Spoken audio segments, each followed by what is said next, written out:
Hello, my beautiful and gorgeous angels. Let's start with today's story.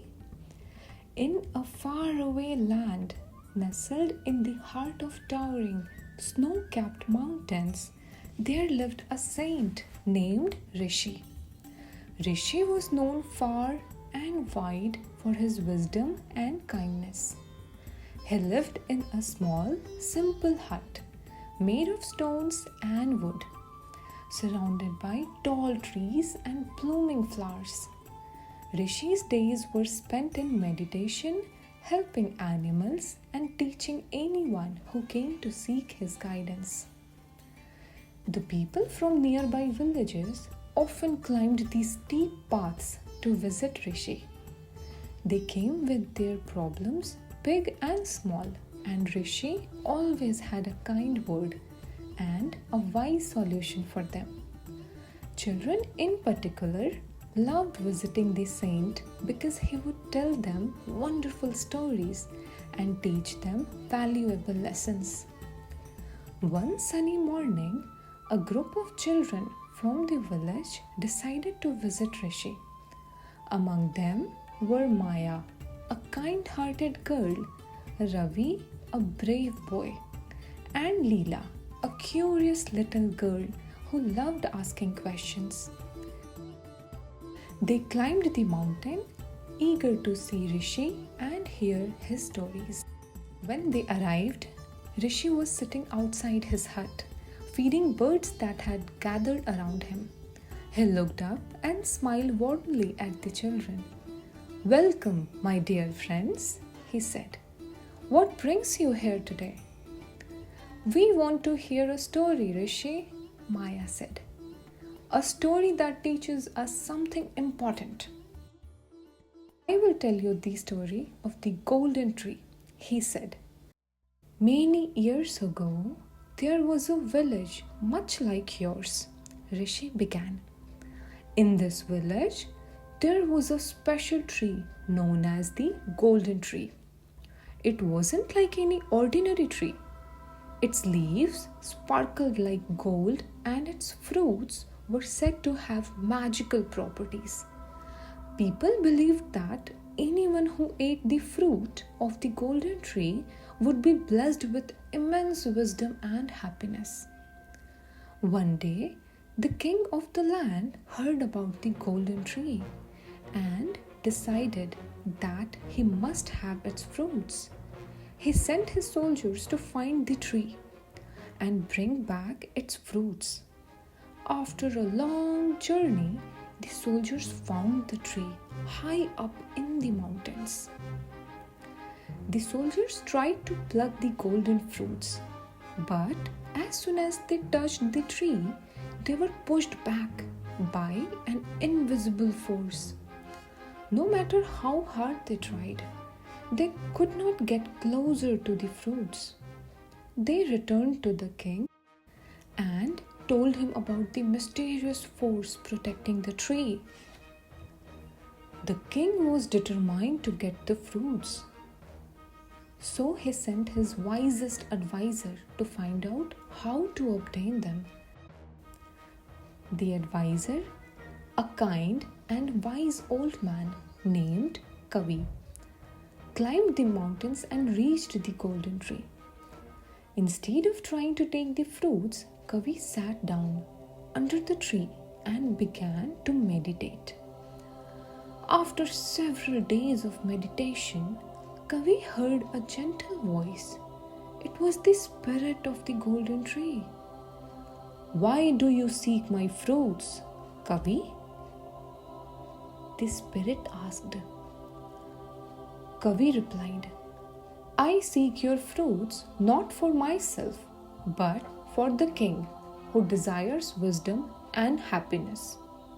The spirit of the tree was pleased with Kavi's honesty and kindness. "The fruits of this tree cannot be taken by force," the spirit said. "They can only be given freely to those who show kindness, wisdom, and humility." Kavi thanked the spirit and returned to the king. He told the king what the spirit had said. The king realized his mistake and decided to change his ways. He became kinder to his people and ruled with wisdom and compassion. Years passed, and the king's kindness spread throughout the land. One day, the spirit of the golden tree appeared before the king and presented him with a golden fruit.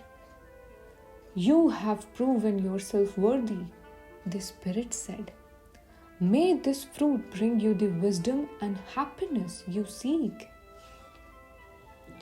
The king ate the fruit and was blessed with great wisdom. He ruled justly for many years and his kingdom prospered. Rishi looked at the children who were listening intently. "The lesson of the story," he said, "is that true wisdom and happiness come from within. They cannot be forced or taken by greed. They are the fruits of kindness, humility, and a pure heart." The children nodded, understanding the lesson. "Thank you for the story, Rishi," Leela said. "We will remember to be kind and humble." As the children were about to leave, Rishi called them back. "Wait," he said. "I have something for you." He went inside his hut and returned with a small wooden box. Inside the box were seeds. "These are the seeds of kindness," Rishi said, handing each child a seed. "Plant them in your hearts, nurture them with love and kindness, and you will grow into wise and happy individuals." The children thanked Rishi and promised to plant the seeds in their hearts. They left the mountains with a sense of purpose, eager to spread kindness and wisdom in their village. As they walked back, Maya said, "Let's start by helping others in our village. We can be kind and humble, just like the king in the story." Ravi nodded. "We can visit the elderly and help them with their chores. We can share our toys and books with other children." Leela smiled. "And we can tell everyone about Rishi's story and the lesson we learned." From that day on, the children made a conscious effort to be kind and helpful. They helped their neighbors, shared their belongings, and treated everyone with respect. Slowly, their actions began to inspire others in the village. One day, the village held a celebration to honor the children's efforts. The village chief said, "These children have shown us the true meaning of kindness and humility. They have planted the seeds of wisdom in our hearts." The children felt proud and happy. They knew that they were making a difference wherever they went. And so, the legacy of the saint of the mountains lived on through the hearts and actions of those he had touched. The seeds of kindness that Rishi had given them blossomed into a beautiful garden of wisdom and happiness, enriching the lives of everyone in the village and beyond. The story of the saint and the golden tree became a cherished tale, passed down from generation to generation, reminding everyone that true wisdom and happiness are found in the simple acts of kindness and the purity of a humble heart.